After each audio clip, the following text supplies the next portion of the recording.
Buenas tardes, instructor. Mi nombre es Marisol Fonseca Díaz. Soy estudiante de la ficha 2834551, gestión agroempresarial. Mi tema de exposición es el video que voy a realizar sobre la comunicación como expresión humana. El tema que escogí es el cambio climático y su impacto en la seguridad alimentaria. Entonces tenemos que, según la ONU, el cambio climático es una amenaza para la vida y la seguridad de las personas en todo el mundo, especialmente para aquellas que viven en zonas vulnerables. Según el panel intergubernamental de expertos sobre el cambio climático, IPCC, el calentamiento global es inequivocadamente humano y se está produciendo más rápido de lo que se pensaba. El IPCC también señala que el cambio climático está afectando a la seguridad alimentaria en todo el mundo, ya que las condiciones climáticas extremas están afectando la producción agrícola. El cambio climático también está teniendo un impacto negativo en la salud, ya que está provocando un aumento de enfermedades transmitidas por el aire, el agua y los alimentos. ¿Cómo afecta el cambio climático en los alimentos? Bueno, tenemos que el calentamiento global altera el desarrollo y el ciclo reproductivo de las plantas, adelantando las épocas de floración y cosecha, disminuyendo el rendimiento de los cultivos. Además, las variaciones de las temperaturas y de las estaciones de crecimiento promueven la proliferación y propagación de plagas y malezas.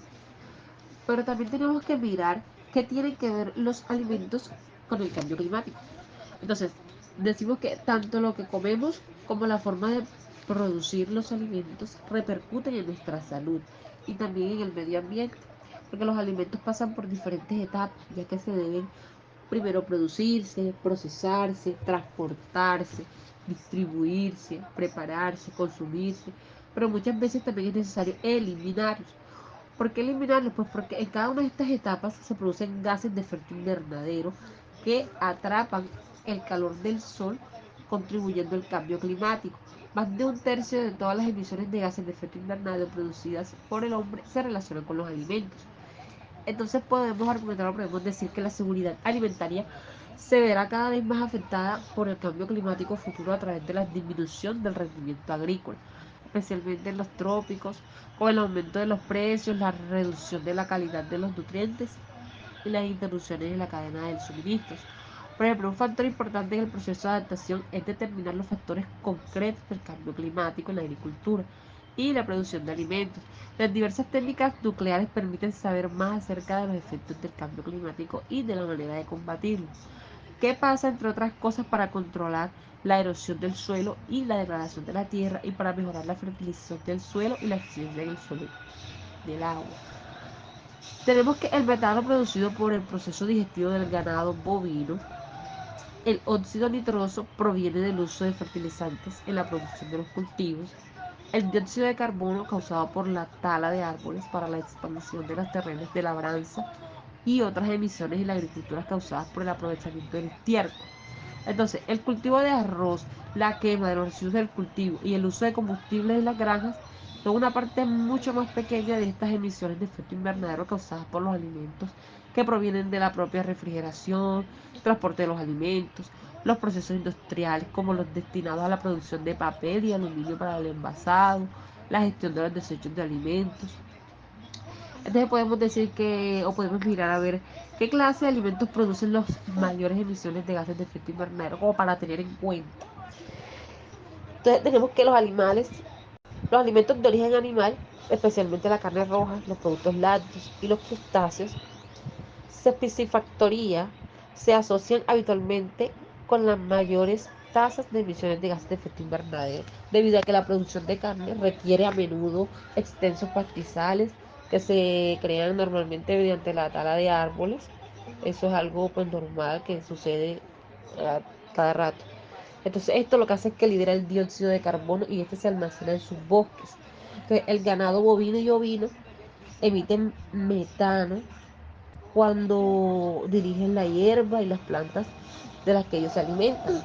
También tenemos que los residuos del ganado en los prados, así como los fertilizantes usados en los cultivos para la alimentación de este ganado, emiten también el óxido nitroso, el cual contribuye otro poderoso gran efecto invernadero. Vamos a mirar a ver cómo podemos reducir estas emisiones relacionadas con los alimentos. Pues la forma de reducir estas emisiones del sector alimentario varían en función de cada una de estas etapas, desde la producción hasta que se entrega al consumidor. Entonces, cuando sea adecuado un cambio a una dieta con más proteínas vegetales, o sea, consumir vegetales, verduras, va a ser siempre un poco mucho mejor para evitar esta producción de gases de efecto invernadero que consumir las carnes, pero la mayor parte de la población consume más carnes y más eh, carnes rojas que verduras y hortalizas. Entonces, pues sin embargo, los productos animales siguen siendo una importante fuente de seguridad alimentaria y nutrición.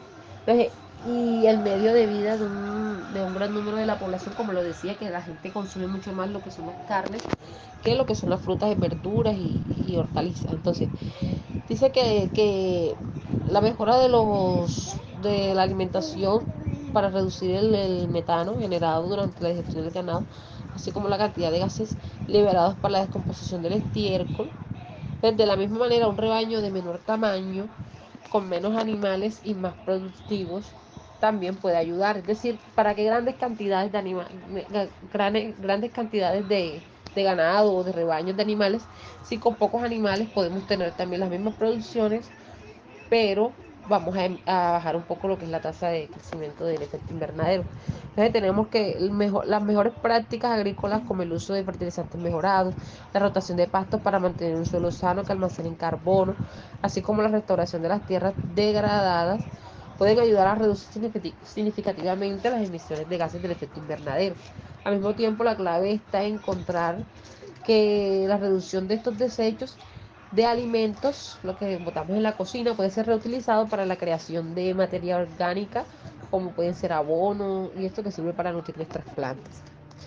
Entonces la idea es no desperdiciar los alimentos, minimizar los costos, los gastos y reducir las emisiones. Esto lo que ayuda es a conservar los recursos para unas generaciones venideras.